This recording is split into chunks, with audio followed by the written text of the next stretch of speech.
Sebelumnya terima kasih kepada seluruh teman-teman media dan rekan-rekan lain yang sudah hadir pada sore hari ini. Sebelumnya di sini kami adalah Aliansi BEM SUI bersama-sama ingin menyatakan satu pernyataan kolektif dari kita semua atas hal-hal yang saya rasa kita semua sudah cukup mengikuti di sosial media atas hal-hal yang terjadi. Hidup perempuan yang melawan! Hidup perempuan yang melawan! Hidup perempuan yang melawan! Hidup perempuan yang melawan! Hidup perempuan yang terus melawan! Hidup perempuan yang terus melawan!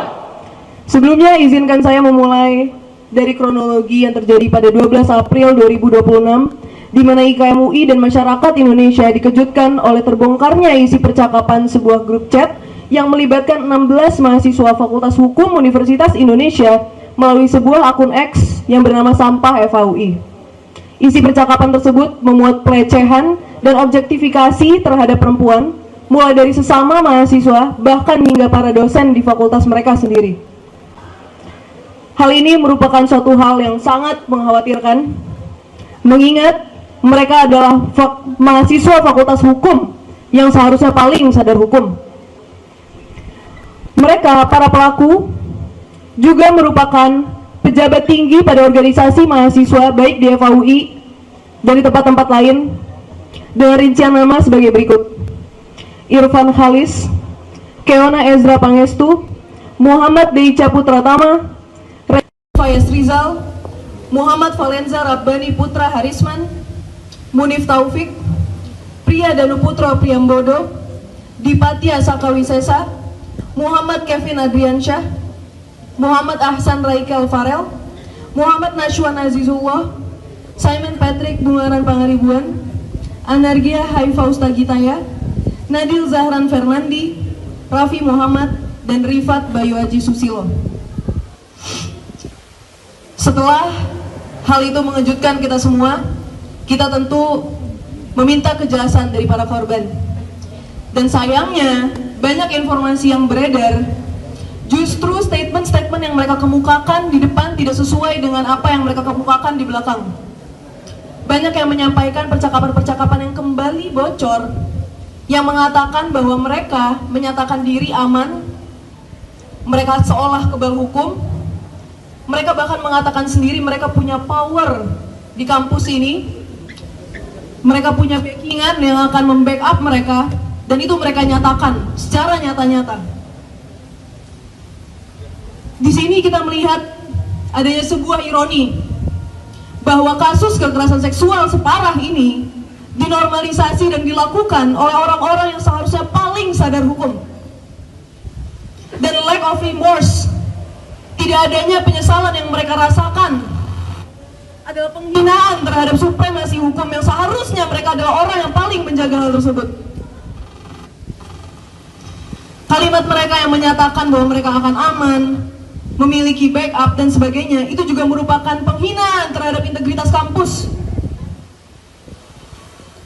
Di sini kami menyatakan dengan tegas dan dengan berani bahwa anak siapapun itu, keluarga siapapun itu, baik polisi, TNI, lawyer, atau punya keluarga di dalam kampus, apapun itu, mereka tidak boleh melangkahi hukum yang seharusnya mereka sendiri paling jaga dan pelajari di kampus.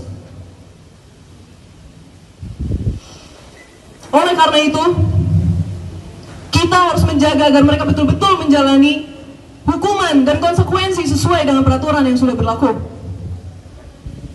Mereka tidak boleh lolos dari peraturan yang disusun oleh negara dan oleh kampus sendiri, di mana mengacu pada peraturan rektor yang merupakan peraturan lanjutan dari Permendikbudristek nomor 55 tahun 2024. Kampus wajib memberikan sanksi administratif berat bagi para pelaku kekerasan seksual yang direalisasikan dengan mencabut sebagian hak-hak pelaku atau bahkan mengeluarkan pelaku dari Universitas Indonesia.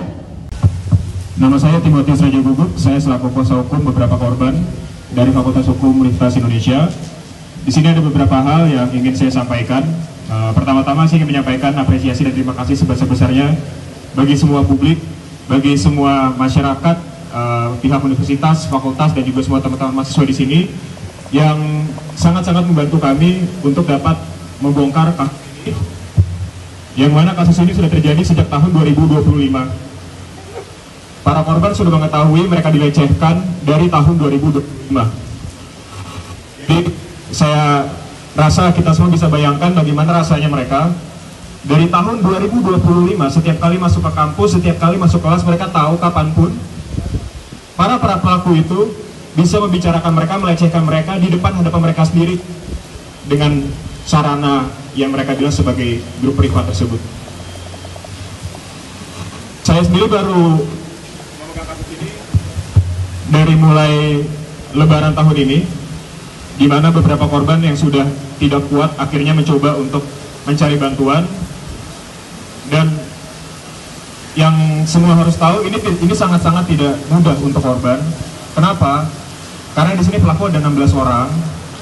Mereka semua memiliki jabatan di kampus.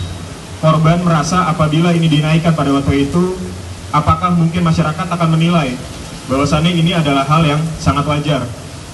Ini adalah hal yang lumrah dilakukan dan korban malah akan didiskreditkan. Dan jujur itu terjadi juga. Walaupun saya merasa juga hampir semua masyarakat mendukung, tutup, ada beberapa pihak-pihak yang masih mendiskreditkan perjuangan para korban, yang menyatakan bahwasanya ini semua lebay, ini semua terlalu berlebihan, dan saya harap untuk pihak-pihak tersebut merenungkan kembali kalimat-kalimat itu. Mungkin pertama-tama di sini saya sebagai ketua BMFOI menjawab pertanyaan yang pertama dulu. Apakah para pelaku sejauh ini masih berkeliaran di ruang-ruang kampus? Sejauh tadi saya ada di kampus di Fakultas Hukum, alhamdulillah saya tidak melihat sama sekali adanya para pelaku di ruang kampus kita. Namun hingga saat ini belum ada sanksi yang ditetapkan kepada pelaku, sehingga pastinya kita menginginkan supaya ruang aman ini segera cepat terbentuk, segera cepat terbangun, sehingga nantinya korban maupun mereka yang tidak nyaman dengan kehadiran pelaku bisa terlindungi. Terus kemudian saya menjawab pertanyaan nomor 3 terlebih dahulu terkait dengan apa yang sudah dilakukan oleh pihak kampus. Mungkin saya menjawab dulu dari pihak fakultas. Sebagaimana informasi yang saya dapatkan, pihak fakultas saat ini sudah bersurat kepada Satgas PPKUI dan juga terkait dengan rapat-rapat untuk penindakan para pelaku sudah mulai dilakukan. Namun saya belum mendapatkan update terkait dengan hasil akhirnya. Untuk pihak kampus sendiri, saya sejauh ini belum ada dapat informasi apapun, belum ada dapat kabar apapun dari pihak kampus. Mungkin itu dari Fatimah yang akan menambahkan selaku wakil ketua BMUI. Silakan. Baik, saya ingin izin menambahkan poin nomor 3 tadi. Dari pihak kampus sendiri, kami sudah ada koordinasi dengan rektor sebetulnya, menyampaikan bahwa hal ini perlu atensi serius dari kampus dan dari beliau selaku rektor, selaku bapak kami semua. Dan beliau mengatakan bahwa memang akan atensi penuh terhadap hal ini, dan kita di sini sebagai mahasiswa tentunya mengawal apa yang beliau katakan dan apa yang menjadi komitmen beliau bahwa kampus akan memberikan atensi penuh. Maka mari kita lihat berapa lama waktu yang dibutuhkan untuk kampus untuk bertindak dengan atensi penuh tadi. Seperti itu kalau dari kampus. Ya, tadi terkait dengan kemungkinan laporan polisi, Mas ya.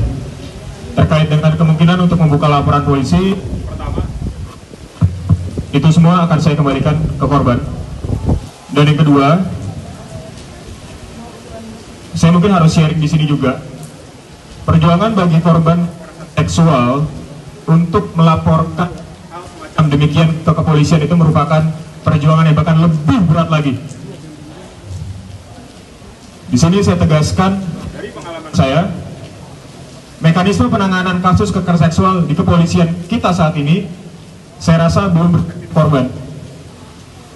Di mana korban akan mendapatkan exposure yang sangat besar, harus mengalami BAP beberapa kali, ditanya oleh penyidik berulang-ulang, dan terkadang juga penyidiknya terkadang tidak berspektif korban.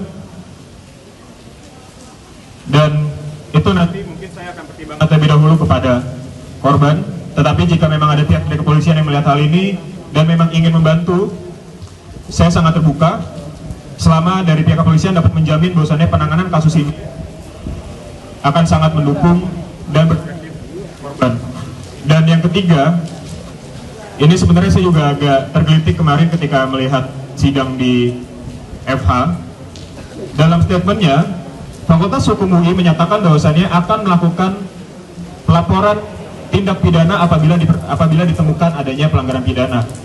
Tapi seingat saya kemarin sama sekali tidak disebut ya oleh pihak fakultas. Apakah ada itikat dari fakultas untuk melanjutkan ini kepada laporan pidana, laporan polisi? Tidak disebut secara eksplisit.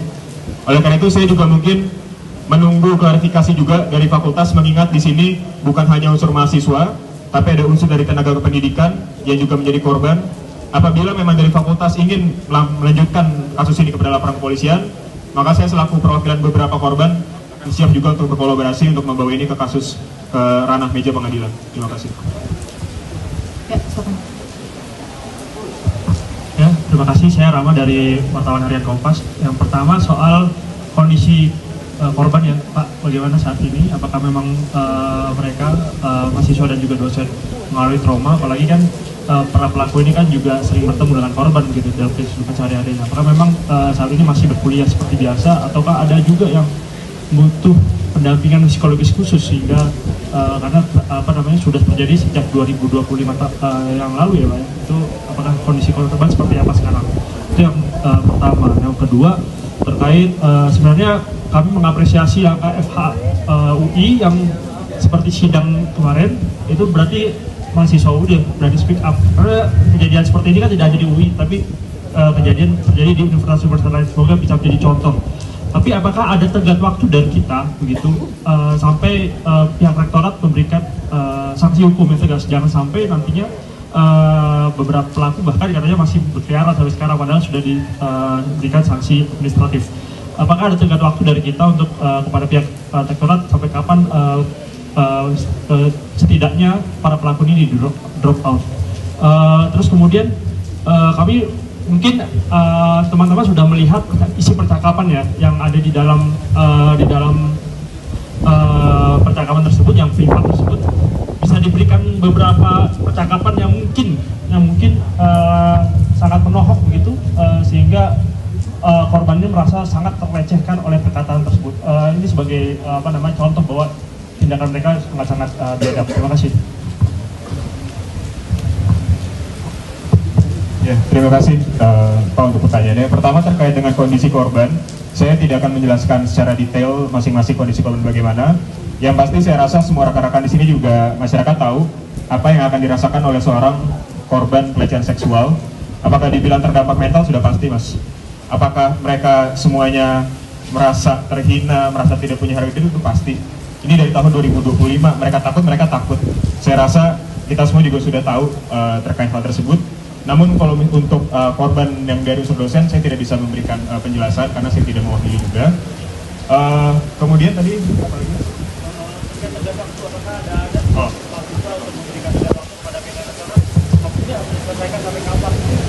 Untuk masalah tenggat waktu dari kami, karena saat ini penyelesaian kasus ini misalkan kepada Satgas PPKUI dan juga mungkin nanti di Dewan Guru Besar juga akan mengadakan sidang etik. Tapi kita fokus bahas di penyelesaian secara kekerasan seksual dalam Satgas PPKUI. Mungkin pihak rektor jika membutuhkan lagi tenggat waktu boleh dibaca lagi peraturan rektornya. Peraturan rektor nomor 91 tahun 2022 dinyatakan secara jelas di peraturan rektor tersebut bahwa Satgas memiliki waktu 30 hari kerja untuk Satgas memeriksa terkait dengan laporan yang masuk, laporan kekerasan seksual yang masuk ke Satgas. Dan setelah 30 hari itu berlalu, setelah ada rekomendasi dari Satgas, rektor UI wajib mengeluarkan surat keputusan dengan tenggat waktu 5 hari.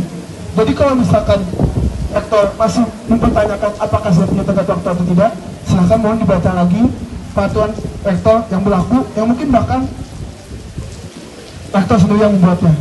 Kalau mungkin seperti itu.